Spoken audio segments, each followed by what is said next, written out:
Bonjour, bienvenue dans la série sur l'électrodynamique classique.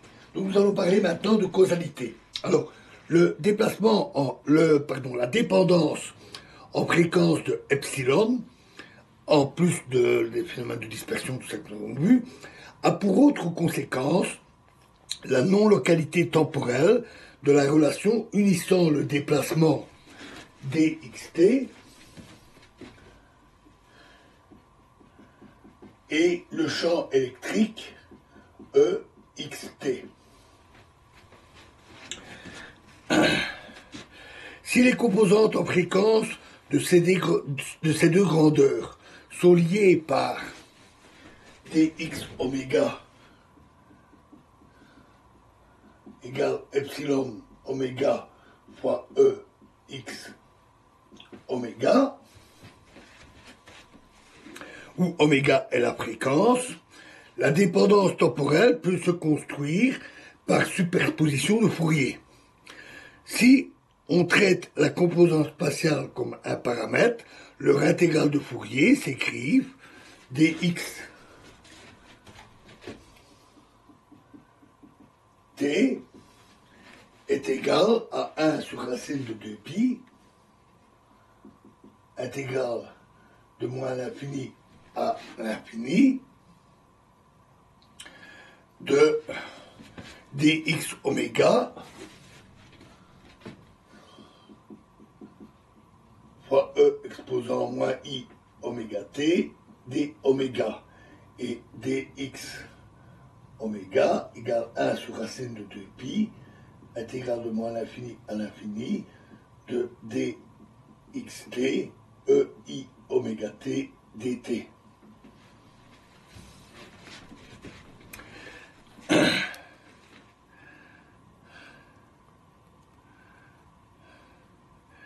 Avec des équations correspondantes pour E.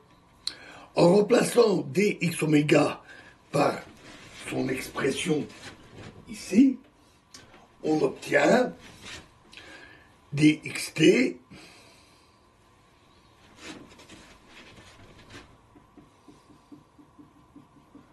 égale 1 sur racine de 2pi, intégrale moins l'infini à plus l'infini, de epsilon oméga E x oméga, E exposant moins I oméga t, d oméga. L'insertion de la représentation de Fourier de E dans l'intégrale donne alors dxt égale 1 sous d de pi fois l'intégrale de moins l'infini à plus l'infini de d oméga epsilon oméga E exposant moins I oméga t fois l'intégrale de moins l'infini à plus l'infini de dt', utilisons une variable intermédiaire, c'est plus facile, c'est pour moins de confusion, ei oméga t',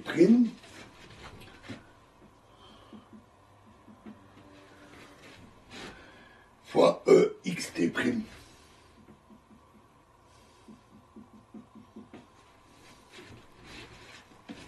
En changeant l'ordre d'intégration, cette dernière expression s'écrit dxt égale à epsilon 0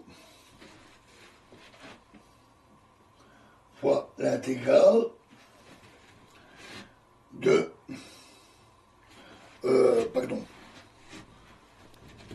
l'intégrale s'écrit ext plus l'intégrale toujours de moins l'infini à plus l'infini de g de taux fois ex t moins taux des taux t moins taux des taux. Avec G de taux, qui est la transformée de Fourier de la susceptibilité électrique, égale epsilon sur epsilon 0 moins 1, c'est-à-dire G de taux égale 1 sur 2pi fois l'intégrale de epsilon oméga sur epsilon 0 moins 1 fois E exposant moins I oméga T d oméga, oméga tau, pardon, d oméga. Ces deux équations montrent l'existence d'une relation non locale entre D et E dans laquelle D au temps t dépend du champ électrique à des temps différents de t. Notons qu'on reconnaît dans ces équations le théorème de convolution des transformées de Fourier. Si A de t, B de t et C de t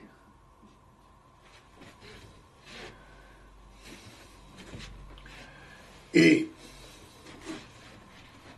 petit a de oméga, petit b de oméga, petit c de oméga sont deux ensembles de fonctions liées 2 à 2 par les formules d'inversion de Fourier, et si C oméga égale A oméga fois B oméga,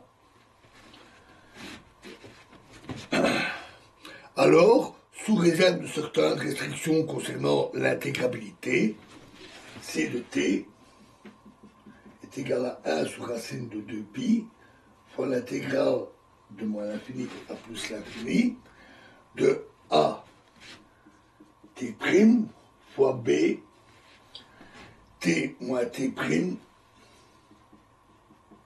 dt'. Si epsilon est indépendant de oméga, si c'est une constante, quel que soit oméga, alors la relation pour G de taux montre que G de taux est proportionnel, dans ce cas-là, à delta taux. C'est une impulsion de Dirac. Et la relation est instantanée. En revanche, si epsilon dépend de oméga, G de taux est non nul pour certaines valeurs de taux différents de 0. Donc dans la prochaine vidéo, nous allons analyser ça de plus près en voyant un modèle élémentaire pour G de taux. Je vous remercie.